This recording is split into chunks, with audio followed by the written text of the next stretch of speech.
प्रिय विद्यार्थी भाइ बहिनीहरू, आजको यस भिडियोमा कक्षा 11 को गभर्नमेन्ट एकाउन्टिङ अर्थात् सरकारी श्रेष्ठता प्रणालीको जर्नल भाउचर भन्ने च्याप्टरबाट हामीले चर्चा गर्न गइरहेको छौँ।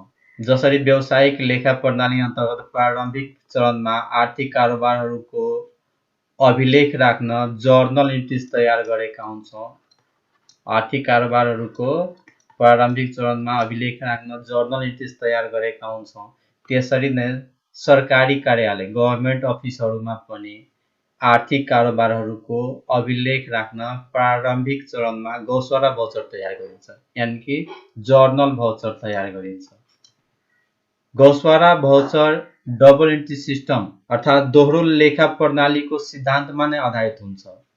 गौसरा भाउचर प्रत्येक आर्थिक कारोबारहरूको लागि अलग अलग भाउचरमा तयार गर्नुपर्ने हुन्छ। प्रिय विद्यार्थी भाइ बहिनीहरू, शैक्षिक सत्र 2077 देखि कक्षा 11 को सिलेबस चेन्ज भए अनुसार गौसरा भाउचर अब एजीएफ नम्बर 203 मा पर्छ, अर्थात् म ले प फा नम्बर 203 मा पर्न गएको छ। पहिला यो एजीएफ नम्बर 10 मलेपा फा नम्बर 10 मा पढ्नु पर्ने हुन्थ्यो। यो एजीएफ को फुल फर्म हुन्छ auditor general form, AGF number यानी कि अडिटर जेनरल फर्म नम्बर। र त्यस्तै गरी मलेप फाको फुल फर्म हुन्छ महालेखा परीक्षक फार्म नम्बर 203। अब हामीले 203 मा पढ्नु पर्ने हुन्छ। सिलेबस चेन्ज भए पश्चात मलेप फा नम्बर 203 मा हामीले जर्नल भाउचर पढ्नु पर्ने हुन्छ, एजीएफ नम्बर 203, जसको फर्मेट निम्न अनुसारको रहेको छ। यहाँ हामी हेर्न सकिरहेछौँ जर्नल भाउचरको नयाँ फर्मेट जुन एजीएफ नम्बर 203 मा छ, जुन एजीएफ नम्बर 203 मा छ, जसको सबभन्दा माथि यहाँ सेन्ट्रल, प्रोभिन्स, लोकल गभर्नमेन्ट। अब संघीयता लागू भयो सँगै हाम्रो देशमा 3वटा सरकार, एउटा केन्द्रीय सरकार सेन्ट्रल, एउटा प्रादेशिक र एउटा स्थानीय सरकार। त्यो कसको लागि हामी बनाइरहेछौँ त्यो यहाँ माथि लेख्ने हो। त्यसपछि यहाँ हामीले यसको तल यहाँ मिनिस्ट्री, अफिस, डिपार्टमेन्ट या जुन अफिसको लागि बनाइरहेछ त्यो अफिसको नाम यदि क्वेसनमा दिएको छ त्यो अफिसको नाम यहाँ लेख्ने हो, दिएको छैन डड्ड गरेर छोड्दैन। त्यस्तै गरी यहाँ जुन अफिसको लागि बनाइरहेछ त्यसको कोड नम्बर, अफिसको कोड नम्बर हुन्छ, हरेक अफिसको हरेक कार्यालयको कोड नम्बर हुन्छ, त्यो कोड नम्बर लेख्नु पर्ने हुन्छ। त्यो हामीलाई क्वेसनमा मेन्सन गरेको हुँदैन, त्यही भएर त्यो लेखिँदैन। त्यसपछि त्यसको तल यहाँ जर्नल भाउचर भनेर हामीले लेख्नु पर्छ। त्यस्तै गरी यहाँ जेभीएन मतलब जर्नल भाउचर नम्बर, जेभीएन मतलब यसको फुल फर्म के हुन्छ journal voucher number, journal voucher number. हामीले कार्यालयमा कति नम्बरको जर्नल भाउचर नम्बर यो बनिरहेछ त्यो लेख्ने हो। हामीले यदि एक्जाममा बनाइरहेछ भने यसलाई खाली राख्दा हुन्छ, या पहिलो छ भने पहिलो, दोस्रो, तेस्रो जे छ सिरियल नम्बर त्यो अनुसारले लेखिन सकिन्छ। त्यस्तै क्वेसनमा डेट दिएको हुन्छ, त्यो डेट हामीले यहाँ मेन्सन गर्ने हो। त्यसपछि इलेक्ट्रोनिक ट्रान्ज्याक्सन्स नम्बर यानी कि विद्युतीय कारोबार नम्बर। हरेक अर्गनाइजेसन, हरेक सरकारी कार्यालयहरूमा अब इन्टरनेटको फेसिलिटिजहरू जडान भएसँगै त्यो विद्युतीय कारोबारको नम्बर कति हो त्यो कारोबारको नम्बर यहाँ मेन्सन गर्नुपर्छ। हाम्रो यदि क्वेसनमा उल्लेख गरेको छैन भने छोड्ने, त्यतिकै खाली राख्ने, हामीले लेख्ने मात्र भनेको के त एउटा यो डेट। त्यस्तै गरी types of journal voucher, journal भाउचरको किसिम रिसिप्ट हो कि एक्सपेन्सेस हो कि डिपोजिट हो कि अदर हो, कुन हो। यदि खर्च हो भने खर्चमा लगाउने, जुन छ त्यसमा चिन्ह लगाउने। त्यस्तै गरी एसएन, एसएन मतलब सिरियल नम्बर, हामीले कति नम्बर क्वेसन बनाएछ त्यो 1 2 3 सिरियल नम्बर हामीले हाल्ने हो। त्यसपछि यहाँ छ बजेट हेड नम्बर, त बजेट हेड नम्बर सरकारी कार्यालयहरूमा बजेट शीर्षकको नम्बरहरू वर्गीकरण गरिएको हुन्छ, त्यो नम्बरहरू लेख्ने हो यहाँ बजेट हेड नम्बर। त्यो बजेट हेड नम्बरहरूको बारेमा पनि हामीले पछि चर्चा गर्छौँ, कुन बजेट शीर्षकको नम्बर कति हो भनेर। त्यसपछि एक्टिभिटी कोड नम्बर चाहिँ यहाँ प्रोग्राम नम्बर, क्वेसनमा मेन्सन गरेको हुँदैन, code number, activity code number त यसमा पनि हामीले केही नलेख्ने। त्यस्तै गरी पार्टिकुलरमा के डिआर छ के सिआर छ त्यो हामीले लेख्ने हो। त्यसपछि एलएफ भनेको लेजर फोलियो, लेजर फोलियो यानी कि खाता पाना नम्बर हामीले यहाँ मेन्सन गर्ने हो। त्यस्तै गरी लेभल, हामी कुन लेभलको लागि, तीनवटा लेभल छ, सेन्ट्रल, प्रोभिन्स, लोकल। त्यसमध्ये कुन अर्गनाइजेसनको कुन लेभलको लागि भन्दैछ त्यो यहाँ लेभल हामी मेन्सन गर्ने। तत्काल केही हामीले नलेख्दा पनि हुन्छ यसमा।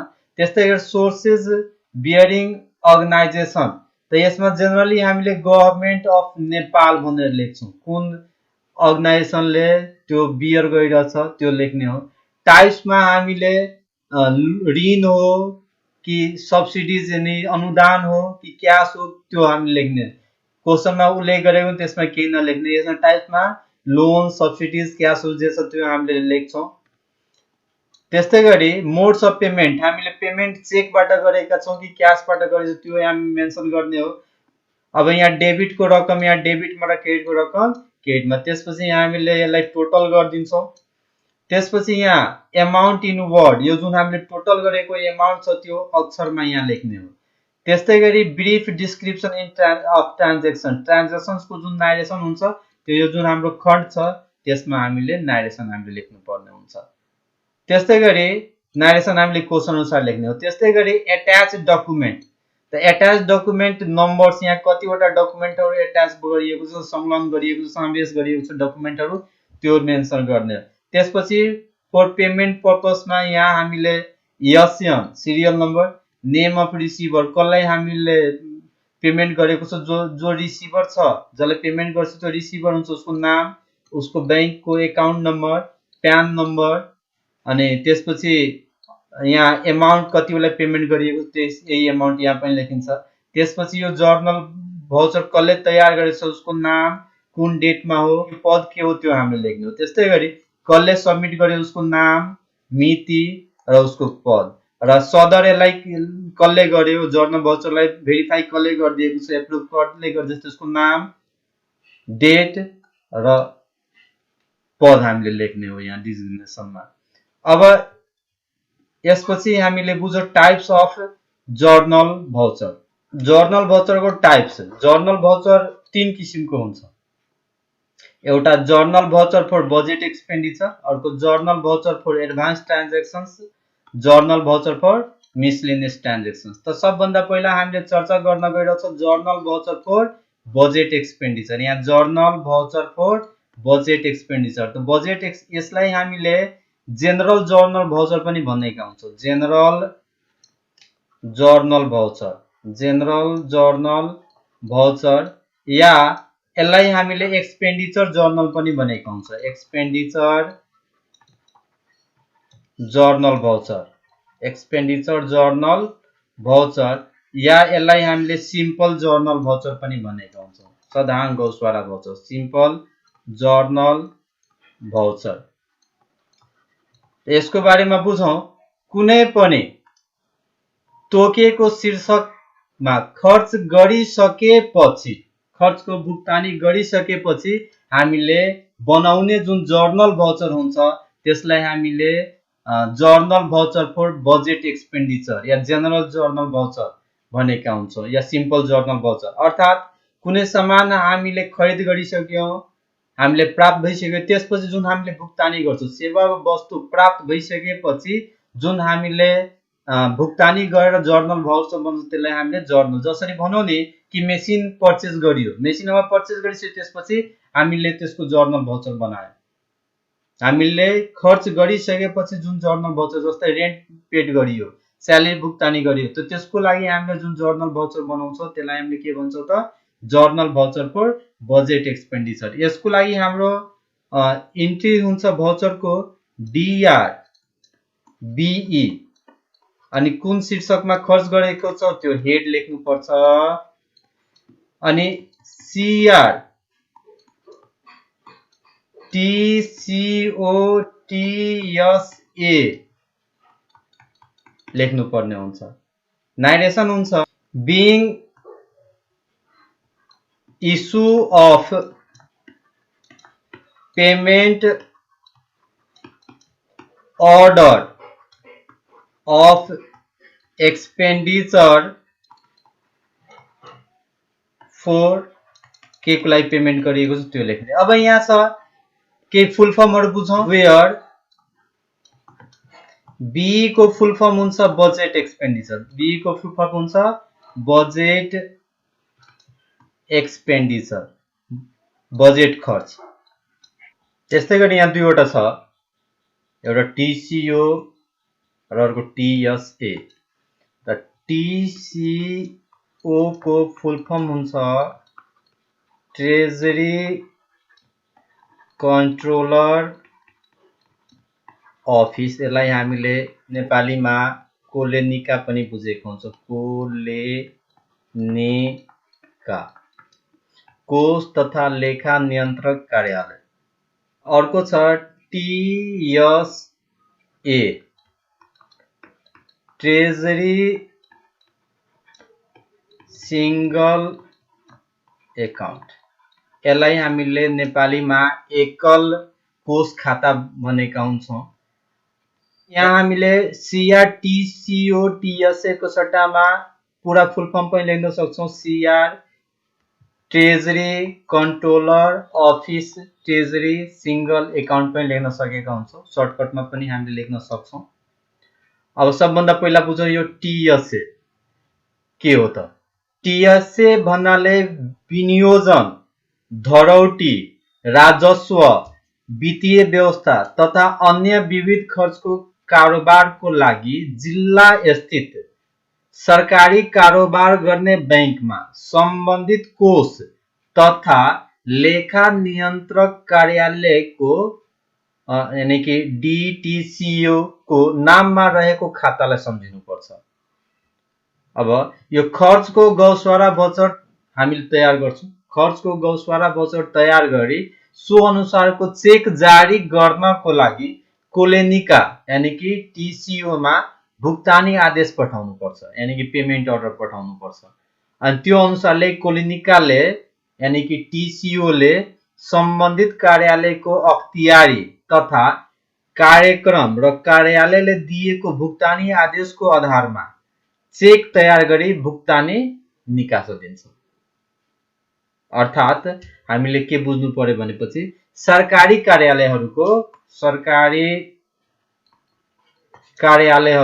आफ्नै बैंक खाता हुँदैन, उनीहरूले आफ्नो चेक काटेर दिन मिल्दैन। सरकारी कार्यालयहरूले गौसवारा भाउचर तयार गरी पेमेन्ट अर्डर अर्थात भुक्तानी आदेश को लागि कोलेनिकामा पठाउनु पर्छ। सबै सरकारी कार्यालयहरूको एउटा साझा खाता हुन्छ, त्यही खाताबाट नै कोलेनिकाले भुक्तानी रकम भुक्तान गर्छ। अब यसको हामीले एउटा यो साधारण गौसवारा भाउचर अर्थात जर्नल भाउचर फर बजेट एक्सपेन्डिचरको एउटा एक्जाम्पल बुझौं। एक्जाम्पलमा अझ क्लियर हुन्छ, जसमा यहाँ क्वेशनको रूपमा दिएको छ। एक्जाम्पलको लागि prepare journal voucher AGF number 203 on the basis of following transactions. यहाँ अर्गनाइजेसनको नाम दिएको छैन, अफिसको त यहाँ हामीले केही नलेख्न, अर्गनाइजेसनको नाम दिएको भए यसमा लेख्थ्यौं।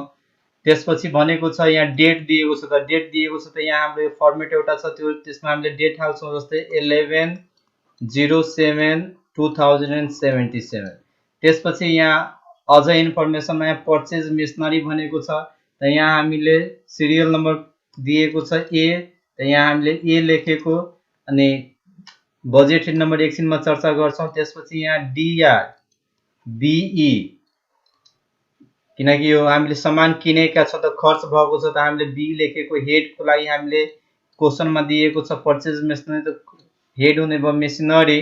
अनि सीआर हामीले भुक्तानी गर्दा हामीले एनआर बैंक पहिला लेख्थ्यौं, अब एनआर बैंकको सट्टामा टीसीओ ट्रेजरी कन्ट्रोलर अफिस अनि टीएस ट्रेजरी सिंगल एकाउन्ट भनेर हामीले लेख्छौं। लेभलमा हामीले केही लेख्दैनौं, क्वेशनमा उल्लेख गरेको छैन, खाली राख्छौं। सोर्सेस बियरिङ अर्गनाइजेसनमा गभर्नमेन्ट अफ नेपाल भनेर लेख्न सक्छौं, जीओएन गभर्नमेन्ट अफ नेपाल। टाइपमा हामीले केही लेख्दैनौं, खाली राख्छौं। मोड अफ पेमेन्टमा हामी चेक या क्यास उल्लेख गर्न सक्छौं, नउल्लेख गरे पनि हुन्छ। डेबिटको लागि यहाँ अमाउन्ट 50,000 क्वेशनमा दिएको छ, त्यो 50,000। अनि यहाँ पनि 50,000 भनेर लेखेको। त्यसपछि यो बजेट हेड नम्बर त मेसनरीको बजेट हेड नम्बर कति हो त्यसको लागि हामीले यहाँ हेरौँ। बजेट हेड नम्बरको लागि हामीले बजेट शीर्षकहरू छ। यहाँ हेरौँ बजेट शीर्षकहरू दिएको छ। त्यो बजेट शीर्षकहरू हामीले बजेट शीर्षकको बजेट नम्बरहरू दिएको छ, त्यसको हामीले यहाँबाट सुरुमा त हेरेर त्यसलाई हामीले लड्ने गर्नुपर्ने हुन्छ। यहाँ हाम्रो हेरौँ मेसनरीको बजेट हेड नम्बर कति छ त त्यो मेसिनरीको बजेट नम्बर हामीले लेख्नुपर्ने हुन्छ। मेसिनरीको बजेट नम्बर छ यहाँ 31,122, त यो हामीले त्यहाँ बजेट हेड नम्बरमा लेख्नुपर्ने हुन्छ। अब हेरौँ यहाँ हामीले त्यही बजेट हेड नम्बर जुन हामीले यसअघि चर्चा गरे त्यो बजेट हेड नम्बर हामीले यहाँ लेख्नुपर्ने हुन्छ। त मेसनरीको बजेट हेड नम्बर हामीले त्यहाँ हेरेका थियौँ 31,122, त्यो हामीले यहाँ लेख्नु पर्यो। त्यसपछि अब यहाँ एमाउन्ट दिनुभयो त यहाँ 50,000 छ, त रुपिज 50,000 ओन्ली भनेर हामीले यहाँ लेख्नु पर्यो। त्यसपछि अब यसको नारेसन यहाँ लेख्नु पर्ने हुन्छ। नारेसनमा बिङ पर्चेज्ड मेसिनरी जुन क्वेसनमा छ त्यो अनुसारले पनि हामीले नारेसन लेख्न सक्छौँ, यो जुन दिएको थियो। त्यस्तै गरी यहाँ एट्याच डकुमेन्टको संख्या दिएको छैन क्वेसनमा, त हामीले नलेख्ने, केही खाली छोडिदिने। पेमेन्ट पर्पस यहाँ कसलाई हामीले पेमेन्ट गरेको त्यो रिसिभरको नाम छैन, बैंक एकाउन्ट नम्बर उसको छैन, क्वेसनमा दिएको भए लेख्थ्यो, नत्र छोडिदिन्थ्यो सो। अब यहाँ प्रिपेयर बाइमा यिनीहरूमा पनि हामीले केही लेख्दैनौँ, खाली राखिदिन्छौँ। त्यस्तै गरी अब यो पहिलो क्वेसनको लागि हामीले यो कम्प्लिट पुरै फर्मेट बनाउनु पर्ने हुन्छ। अब यो दोस्रो र तेस्रोको लागि पुरै फर्मेट नबनाएर हामीले खालि यो जुन पहिलो टेबल छ यति बनाए हुन्छ। जस्तै अब यहाँ हेरौँ बी नम्बरमा भनेको छ अन डेट दिएको छ 21/7/2007 paid for office expenses through a cheque. त यहाँ हामीले अब माथिकोहरू नलेखेर खालि यतिकै बनाउनु हुन्छ। जस्तै डेट दिएको छ 21/07/2077, जसमा यहाँ अब सिरियल नम्बर बी, यसको लागि पनि यहाँ हामीले डिआर बिई। अब हेडमा के छ त यहाँ अफिस एक्सपेन्सेस, त यहाँ हामीले बिई त्यसपछि के को लागि खर्च गर्यो त्यो हेड लेख्नु पर्ने हुन्छ, शीर्षक लेख्नु पर्ने हुन्छ, डिआरबी अफिस एक्सपेन्सेस। अनि सिआर टिसिओटिएसए हामीले एनआर ब्याङ्कको ठाउँमा हामीले टिसिओटिएसए लेख्छौँ, जसको फुल फर्म हुन्छ treasury controller office treasury single account. एमाउन्टमा अब हामीले यहाँ लेख्नु पर्ने हुन्छ सोर्सेस बेयरिङ अर्गनाइजेसनमा हामीले गभर्नमेन्ट अफ नेपाल मात्र लेख्नु हुन्छ। अब यहाँ बजेट हेड नम्बर हामीले लेख्नु पर्ने हुन्छ। यहाँ हेरौँ त बजेट हेड अफिस एक्सपेन्सेसको बजेट हेड नम्बर कति छ त यहाँ 22,311। यहाँ हेर्नुहोस् 22,311, यही 22,311 लाई त्यहाँ हामीले बजेट हेड नम्बरमा लेख्नु पर्ने हुन्छ। त यहाँ हामीले बजेट हेड नम्बरमा 22,311। त्यसपछि यहाँ टोटल गरिदिने यही 3,000, यहाँ पनि 3,000। नारेसनको लागि यहाँ एसएमा पनि लेखिदिन सक्छौँ। Narration being paid for office expenses, paid for office expenses. त्यस्तै गरी हामीले तेस्रो नम्बर सी नम्बरको हेरौँ, जसमा यहाँ डेट दिएको छ। त्यो डेट हामीले लेख्छौँ 27/7/2077 भनेर दिएको छ, 27/7/2077। अब यो सी नम्बर भनेर जसमा यहाँ बजेट हेड नम्बर हामी एकछिनमा लेख्छौँ। पहिला क्वेसन दिएको छ paid water and electricity charges, त यहाँ हामीले लेख्छौँ डिआर बिई। अनि खर्चको लागि भइसकेपछि बी लेख्छौँ। त्यसपछि यहाँ वाटर एन्ड इलेक्ट्रिसिटी भनेर लेख्छौँ। अनि सिआर टिसिओटिएसए, यहाँ एमाउन्टमा 7,000। त्यसपछि यहाँ नारेसन लेख्छौँ बिङ क्वेसनमा जे दिएको छ, जस्तै paid for water and electricity charges. यहाँ बजेट हेड नम्बरमा यसको वाटर एन्ड इलेक्ट्रिसिटीको बजेट हेड नम्बर जुन हामीले माथि चर्चा गरेका थियौँ बजेट हेड नम्बरको समरीहरूको बारेमा, त्यही बजेट हेड यहाँ लेख्ने हो। यसको बजेट हेड 22,111 हुन्छ। अब यहाँ लेभलमा केही लेख्दैनौँ, एलएफमा केही लेख्दैनौँ। सोर्सेस बियरिङ अर्गनाइजेसनमा गभर्मेन्ट अफ नेपाल हामीले लेख्न सक्छौँ। यो हामीले चर्चा गरेको सिम्पल जर्नल भाउचर यानी कि बजेट एक्सपेन्डिचर जर्नल भाउचर, अर्थात् journal voucher related with budget expenditure. अब यसपछि छ journal voucher for advance transactions र journal voucher for miscellaneous transactions, जसको बारेमा हामी नेक्स्ट भिडियोमा चर्चा गर्नेछौँ। यस भिडियोलाई रोकी रोकी हेर्नुहोला, सम्झुनुहोला र कपीमा लेख्नुहोला। कपीमा लेख्नुहुन्छ भने अझ प्रभावकारी हुन्छ। धन्यवाद।